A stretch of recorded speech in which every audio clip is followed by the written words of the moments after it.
We are here with the Adelphi University women's lacrosse team, head coach Pat McCabe, Alex Leggio, and Julia Fabiano after their win over Wilmington. Coach McCabe, an opening statement. Good win. You know, it's always tough this time of year, and playing a team we've never played before, not quite knowing what to expect from them other than the little that we've seen. I think they came out and they played really hard, and they gave us, a tough time. But, we're pretty mature as a team as far as the way we operate, and I think we did enough throughout the day, and I think we closed the game very nicely. So this time of year, you come out one ahead of them, and you feel good about it, and you move on. Alex, I'll start with you. 6 goals. Julia, you were right behind her with 6 points, 2 goals, 4 assists. How do you guys think, the offense was flowing in the first half? I know you had a tough third quarter, but how do you think you broke out of that in the fourth? We were saying during a timeout, we've always been a team, especially this season, who can close out games and really, do it maturely. And I just think we have so many offensive threats and up and down the field. We have people coming out of the box and younger people, older people just down the line. Everybody's a threat, and I think that's what makes us so hard to defend. Our slump in the third quarter, weather's bad. We're kind of getting our groove again. But yeah. I think that we always like to come out hot, so we came out hot in the first half, and then had a little bit of difficulty as the game went on. I mean, we have another team playing against us, but at the end of the day, we come out, we trust everyone around us, and we just close out the game like we were supposed to. I guess to your point that they're a little trouble in that third quarter, was it something that they were doing specifically, or is it just something that you guys weren't doing? No, I just think that in games like this, everyone's fighting for their life, basically. Your season is on the line, and everyone's going to do what they can to get that extra step up on everyone. And they were a good team. They fought hard, and we just had to figure out what they were doing, and defensively, offensively, just to get a step up on them. And I guess for Alex, Coach had talked about how mature you guys are as a group. Just going into that fourth quarter, what was your group's message to each other? I'd say our group's message to each other was just, go out there and everyone do their part. We always talk about the little things and how the little things, lead to big plays, and we just had to button up the loose ends in that fourth quarter, and I think we did the little things right, which led us to, end the game and close it out the way we know how to. And I guess for Pat, just your group again, to your point, you made the point, but this group's maturity, does anything faze them at all? Yeah, I think sometimes. But they're resilient. We get after them. We've got to coach them hard sometimes, and it's not always comfortable. But the last thing we ever want for them is regret. And we want to make sure that they maximize what the potential is individually and collectively. And this team's got a great ceiling. There's great things possible for this team. And these two have experienced, the highest of highs and the lowest of lows throughout their careers here. And we want to make sure that however this ends, it ends knowing we gave our best. And that's all we really care about. And sometimes it's good enough, sometimes it's not. But they're good enough, and we've got enough weapons, and we've got enough people who can score. We're good enough defensively. We're gritty enough in the middle of the field. I think we've got tremendous potential, and these two are a large part for that, large reasoning. For all of you, you mentioned, I guess maybe making things uncomfortable. Do you think this group is comfortable being uncomfortable? I think there's times when we're comfortable under pressure. I think there's times when we're least comfortable when there is no pressure. We play really well when there's pressure. And I think sometimes when things are coming easy to us, we can get away from what we're doing at times. But I think when the lights are the brightest and the pressure is the greatest, we always bring our best. And I think that's something that gives this group a chance. Coach, just the next woman up mentality. Obviously, you had a couple of your starters not available for today, but you told Travis last week it's the next woman up. just got to fill in those spots and continue to play. And your defense put up a great game against a good offense. Yeah, I think Bella and Lexi did a great job filling in for Sonny and Howie. The girls said it in the locker room. We're really proud of them. This is a group from 1 to 25 that works hard every day. And some kids get more opportunity than others just because that's the way, the depth chart works. Bella and Lexi have contributed all year, not to the extent they were asked today, but when called upon and asked to do that job, they did beautifully. And at the same time, you had other people who now had to fill in for what they had normally been doing. And those next people, they answered the bell as well. So it's what you want to see happen for kids. You want to make sure that they're ready to play and that when their name and numbers are called, they can bring their best. And I think everybody who got an opportunity today, including some of the kids who didn't get in the game, they just brought a great energy. And I think that our depth emotionally, our depth physically is a good thing for us. You talk at length about weapons. Another great performance today between the Pipe for Jillian McFadden. Just talk about her game and how she's such a focal point for this team. She's just been getting better and better as the season's gone on. The defense in front of her has gotten better, has been more seasoned as the year's gone along. And she's a big part of that because she's a great communicator. She's very bright. She shares a lot of information. She sees things a little differently than some people do. And she's a really good intellectual goalie, I would say. And when things, there's points in the year where we're struggling defensively, and it looks like it's the struggle in the goal, but it wasn't necessarily the case. It was the defense trying to figure it out and trying to get their feet under them. But she's really consistent and really steady. And then on top of that, in the biggest moments so far, she's been spectacular.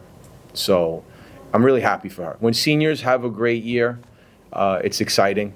And to see her, as the season's gone on in her final year, be a really kind of a rock for this team, and Alex on the offensive side, just to see them, all you hope is that they go out the door feeling great about their experience here. And Jill certainly should, and so should Alex. 100%. We've been watching results trickling all day. I'm sure you guys haven't, but we know that there's going to be a new national champion here in 2026. Tampa lost in overtime earlier today, and we also know Pace with a late goal. We'll be facing them next weekend. They beat Mercy 13-12. So how do you guys get ready for the rematch in the NCAA quarterfinals? Kind of the same way we always have. We've got to do what we do well. They know us. We know them. We said it last time. We shared a lot of this with you guys. It's a great rivalry. It's built into something that's really good for the game, for our conference, for our region, and I think nationally. So we have tremendous respect for them. I hope that, and I think that they share that respect. It's a very, I would call it, friendly, respectful rivalry where these kids fight it out, both sides, for 60 minutes. Hopefully that's all it is. And you just hope that you walk away from it, obviously with the win, but knowing you gave your best. And you represented the program well, and you represented yourself and the institution. So I'm really comfortable we'll do that. But we'll prepare this week like we normally do. There's nothing they're going to throw at us that's going to surprise us, and vice versa. They're very stuck in their identity. We're pretty stuck in ours. We know the people. These kids could probably recite every kid on their roster, name, number, town, and everything. And I think that's the fun of it. They'll go home in the summer, and kid in the neighborhood will be a Pace kid and a Seaford kid or whatever it is. And, we're well known to each other. So it'll be fun. Thank you so much, guys. Congrats on the win. Thank you. Thank you. So we are here with the Wilmington women's lacrosse team. Head coach Kevin Day, Ella Royer, and Aaliyah Jodorowsky. Coach, opening statement. You're proud of these girls. They worked their butts off all season. I thought they played fairly well today, given the circumstances. I'm going to kind of back up what I said in the last interview. Is we're this little small team out of in the middle of nowhere, and to be able to stand out here in the field and compete at least, in a reasonable amount with a national powerhouse is pretty outstanding. So I can't put into words how happy I am with this program this year. Could have used a little better day weather-wise, but other than that, I think it was a good day. So something that Coach McKay brought up before, in the region, usually the teams overlap, and you guys didn't see each other this year. How do you think that kind of, it was new teams, how do you think that affected kind of, not your game plan, but like how it went into the game as a whole? Actually, it was a bit refreshing to play somebody new, because a lot of times in conference we're playing each other, sometimes multiple times in the season as we get into playoffs and stuff like that. So for us, it was kind of nice. We just played Dominican 2 games in a row, so it was kind of nice to play somebody new from the outside. It's a pretty quick turnaround, so we didn't have a whole lot of time to come up with a game plan. But we did the best we could in a hotel yesterday, and we watched some game film and just prepared as best we could. Ella, I know you guys are seniors. Kind of open question for the two of you. You've been here. So what do you think, on your way out? How do you think program's on its way up, and how do you think you left your mark? I know you're what are you now, the all-time Division II leading goal scorer, or something crazy like that? I don't know. I feel like every year I've been on the team, we've just gotten better and better. And I'm sure that'll continue after we leave. And I don't know. We'll just keep going. We're playing, you said, some harder teams next year. So we'll see how they stack up. I think for our senior class, I definitely think that we turned the culture around for our program, and we kind of set that family culture, like you were saying, in the locker room after the game. And it's been a pleasure to play here. I didn't originally commit to Wilmington at first, so it's been really nice coming here after the transfer portal, and it's been a great experience. Coach, you talked the other day. You said, labor of love. 9 years you've been here. You've helped turn it into commuter school, into a destination school. So for you, first question, just talk about the pride. I wish I could somehow quantify and put it into words. I can't. Proud is just an understatement. I don't think they make a better word for it, though. It's to see the fruits of not only my labor but theirs, because they're the ones putting in the work as well. I'm behind the scenes doing a lot of stuff. They're doing the physical aspect of it and studying the games and I'm making sure the X's and the O's happen. So just to see it all come to fruition this year, it's immeasurable to me. I hope it keeps going. I'd love to turn this into a dynasty or a powerhouse and keep doing this every year. But just the opportunity to do it this year is just a blessing in itself, really. Just to bounce off of that, just a lot of the players on the team, local, yourself and Leah, Sherwood Park, just talk about your pride as coming in, being one of those students that's part of that destination and leaving your mark on Wilmington the way that you have. Well, coming in, it was kind of just random. I don't know what the app thing that we connected on, but we did a Zoom call. Yeah, then we did a Zoom call. I liked him, and then I came to visit. Notice you said it past tense, liked. Well, liked. He was great then. Came to visit. It was just like, let's do it. And Leah came in. Limestone shut down, so I just shot her a text and was like, "Come play with me." And yeah, that's pretty much how that went. I got a random email from Ella out of nowhere, and I was like, "Who is this kid?" Alberta's like the other side of Canada, And we connected via email. We did a Zoom call. She came to visit, and obviously she committed. And her and Leah, when Limestone closed, I pulled up was announced they were closing. I pulled up the roster, and there was actually a couple of girls from your area in there. And I texted Ella, "You know these girls?" And first thing she said is Leah was a high school teammate of hers and an old friend. And she's like, "Yeah, reach out to Leah."